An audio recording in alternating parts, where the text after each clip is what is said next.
Natapos na nating putulin lahat. At sa awa ng Diyos, wala pang laman ang ating mga gabi. Pero, meron na tayong magulay dito. And, yung mga pangit, natin, kasi bilad natin yung iba para magiging laing.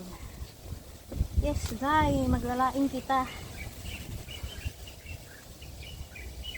Bilad natin yan sa initan. Itong mga maliliit, itanim natin.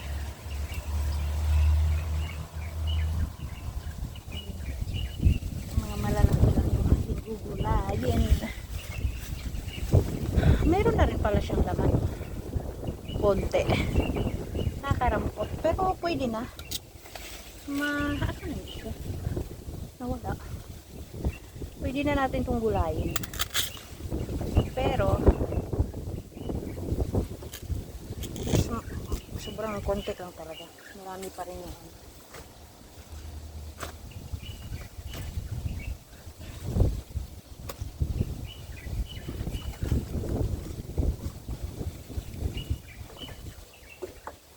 Sarap sana kung meron lang tayo sanang gata. Kaso problema mo ang gata dito. Yan po kung saan pwedeng makabili ng gata dito. Yung preskong gata ha, hindi yung marami naman dito yung gata na lang, putyo-putyo.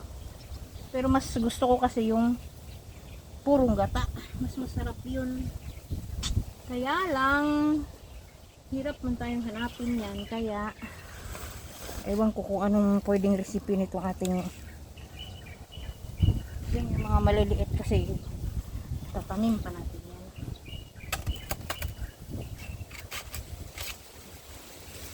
Yung ating malalaki na pwede pang pakinabangan, pakinabangan na natin kasi dumadami na yung uod and dry uod na lang ang nakikinabang sa gulay natin, kaya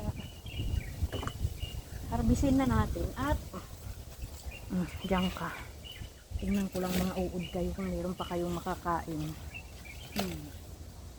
Kami magugulay na, diba? Meron na siyang kunting laman, pwede na yan. Kahit kakaunti yan, dadami din yan.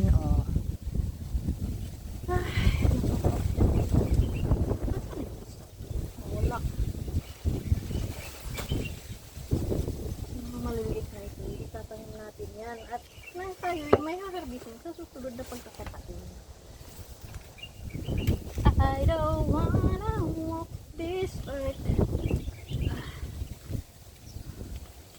Linis na niya, guys.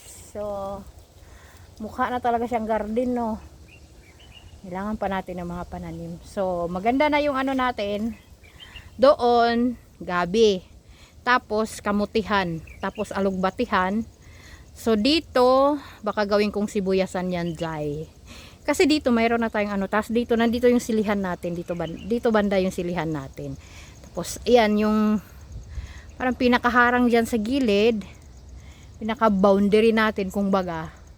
Puro mga papaya, diba? Kasi pagdating ng araw, guys, di malalaki na yung mga papaya na yan. Ayun, papakita ko sa inyo. Ayan, pag lumaki na yung mga papaya na yan na nakahilira dyan. Di ba? Yan yung mga papaya natin dyan. Kapag yan ay malalaki na, ang lilim na yan, guys. Di ba? Kita mo na. Doon, yung ating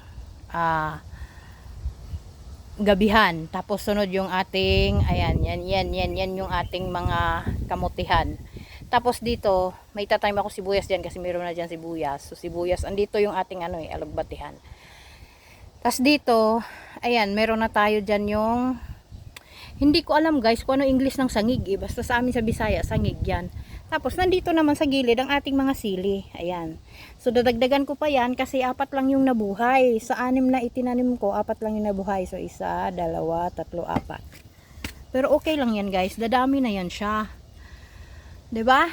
So update lang tayo kapag natapos na at salukuyan pa lang natin itong inaayos. So ito yung ating mga kutsay, ayan, kutsay yan dyan.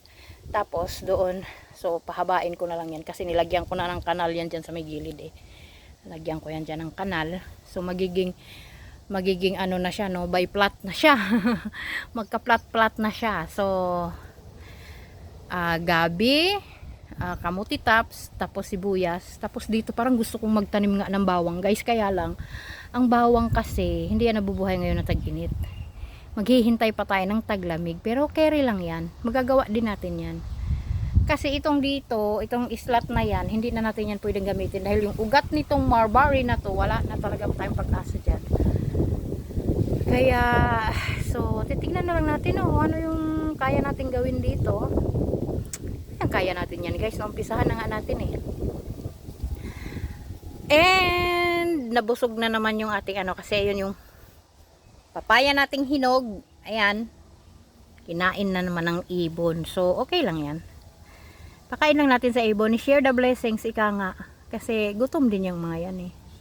Gugutom. Hindi lang naman tayong nagugutom. Sila din. So, marami naman tayong nakuha kahapon. Tatlo tayo kahapon. And, tuwang-tuwa yung amo natin kasi dinalan niya sa bahay nila. Gusto nila kasi yung papaya dito, guys, kasi organic, walang medisina. Kaya ayaw na nilang bumili ng papaya sa store. Kasi walang medisina dito. Tapos matamis. Yes, guys, matamis yung luto. Yung tanim natin na papaya, matamis ang bunga. Kaya happy lang tayo, di ba? Inspired tayong magtanim. So inspired by, no? By your inzay. So ayan yung ating mga bayabas. Ilang puno ng bayabas ito? Isa, dalawa, tatlo. Tatlong bayabas. Tapos, dalawa pa lang yung namumunga. Kasi itong malaki na yan na isa, na nag-iisa na nandyan sa pinakasintro. Aywan ko kung kailan tayo bibigyan ng bunga niyan. Hindi ko pa alam. Ay, naku. Alam mo ba itong yang bayabas na yan? 7 taon na. Kasi 8 years na ako dito. 7 taon na. Ay, 7. Hindi. 2. Kasi 3 na ako dito kay Lula. So, 2 taon na yan siya. Yes, 2 taon na yan siya. Diyan. Ba yan, 8 years? 8 years ako, kabuuan ng pagtatrabaho ko dito sa Taiwan is 8 years. So, 3 years pa lang ako dito kay Lola kasi second alaga ko na ito. Yung aking unang alaga, natsugi na. Natsugi bambam na.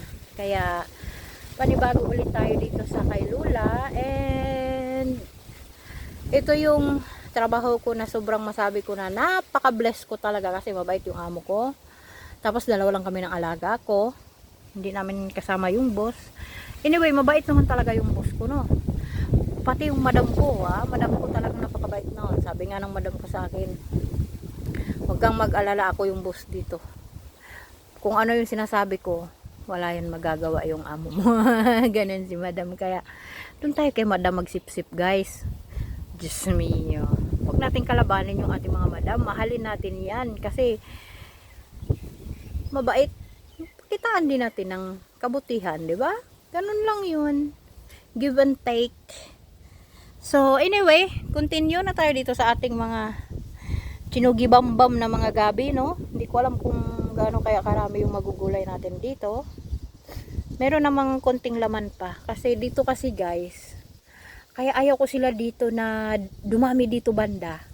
Dahil, daming lamok. Diyos ko, sobra. Alam mo yung pumapasok pa naman doon sa loob ng kwarto kasi ngayon lamok season ngayon kaya kailangan open air lang siya, labas-pasok yung hangin para hindi naman tayo matsugi bambam sa no, sa kung anong daladalang ng mga lamok. Kaya mag-iingat lang din naman tayo. Kaya linisin natin ang ating kapaligiran para walang mag-i-stay na lamok. Anyways, guys, continue na nga tayo. Hindi naman tayo tapos-tapos. Puro na naman tayo kwentuhan Hindi na tayo tapos-tapos. So, yang dyan, hindi naman talaga na yan lupa ng amo ko. Ang may-ari niyan is yung may green na bahay. Yan ay pamangkin ni Lola. Yung green na bahay na parang hospital na yan. Napakalawak. Tapos ilan mo kung ilan lang sila nakatira dyan. Ilang kwarto yan. Napakadami. Tapos, kunti lang silang nakatira. Ganyan dito sa kanila, guys.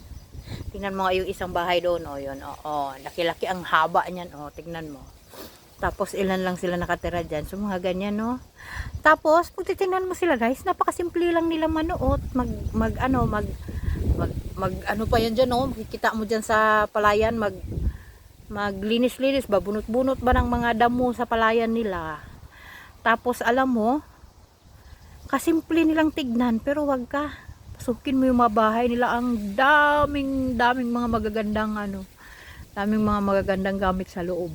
Simple lang sila sa labas. Yes, kaya inspired talaga ako dito, no. Parang gusto ko talagang i-adapt yung sistema ng pamumuhay nila. Gusto ko talaga yung gano'n na simple pero rock, 'di ba? Quiet ka lang kung anong meron ka.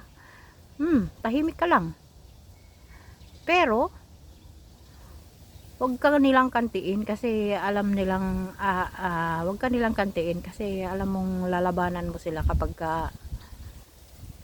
pero anyways, wag tayong mang-aaway kasi hindi naman tayo magkakaaway dito eh. Kakampi tayo eh. Walang away-away guys. Ano lang to? Alam mo kasi ang social media guys. Ano lang yan eh, parang palipas oras lang ba? Kaya wag nyo masyadong seryosohin.